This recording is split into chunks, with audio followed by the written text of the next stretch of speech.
Hi mga katiktik! Isa ka ba sa mga naiinis ngayon sa CapCut?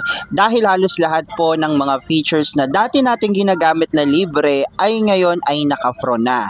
So for today's video mga katiktik ay tuturuan ko kayo kung papaano nyo magagamit ulit ang CapCut po ninyo sa mga regular na ginagamit nyo ng mga features. Katulad ko po, kapag ako po ay gumagawa ng mga video, especially po yung remove background. So, nagkaroon na po ng pro yung remove background po natin na dating libre lang.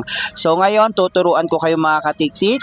Bago yan, kung bago lang kayo dito sa aking page, ay huwag nyong kalimutang mag-follow. So, tara na mga katiktik, sundan nyo lang po yung paggawa natin kung papaano po natin maibabalik yung dati nating CapCut. Lang po tayo sa Google po natin at i-search lang po natin yung CapCut old version. So kapag na-type nyo na po yung CapCut old version, i-click nyo lang po itong pinakauna po na lalabas dito sa inyong screen. Ito pong ayan. Kapag ka-click nyo yan mga katiktik ay magdadirect na po kayo dito po sa site na ito. So kung makikita nyo nakalagay po dyan is yung CapCut Video Editor. So hindi po yan dahil yan po yung latest version. Okay? So dahil na ang target natin dito ay magamit po natin yung mga feature ni CapCut na naging pro na po. Okay? So babalik po tayo doon sa pinaka-old version po ni CapCut para magamit natin lahat ng mga feature na ginagamit po natin before po itong mag-update. Okay? So hanapin nyo lang, scroll up nyo lang mga katiktik. Ayan, makikita nyo yung different version po ng dating CapCut dito.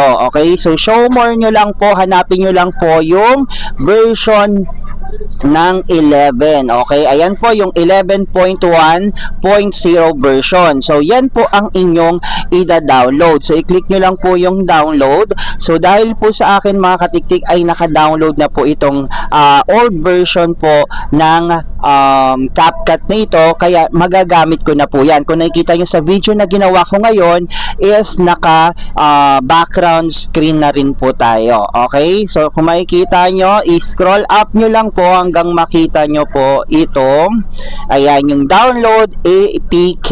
Ayan. So kapag pinindot nyo po yan, madadownload nyo na po yung old version po na 11.1.0 ng CapCut. Okay? So itong version ng 11.1.0 ng CapCut ay kailangan nyo po yung i-install. Okay? So install nyo po yan sa inyong cellphone para magamit nyo po. Okay? So kapag na-download nyo na po yan at na-install nyo na yan, i-check nyo na po yung CapCut. Okay? So but kailangan nyo po munang i-off yung auto-update sa ating mga Play Store. Bakit kailangan po nating i-off yan? Kasi po nadedetect po ni Play Store yung mga old version. Kailangan hindi po tayo naka-auto-update. Okay? So dapat i-close po ninyo yung auto-update dito sa ating mga Play Store. Okay? So hanapin lang natin yung Play Store.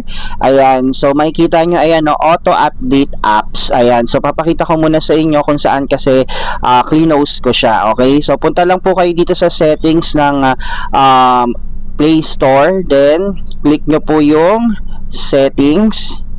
Ayan. So, click nyo lang po itong network preference.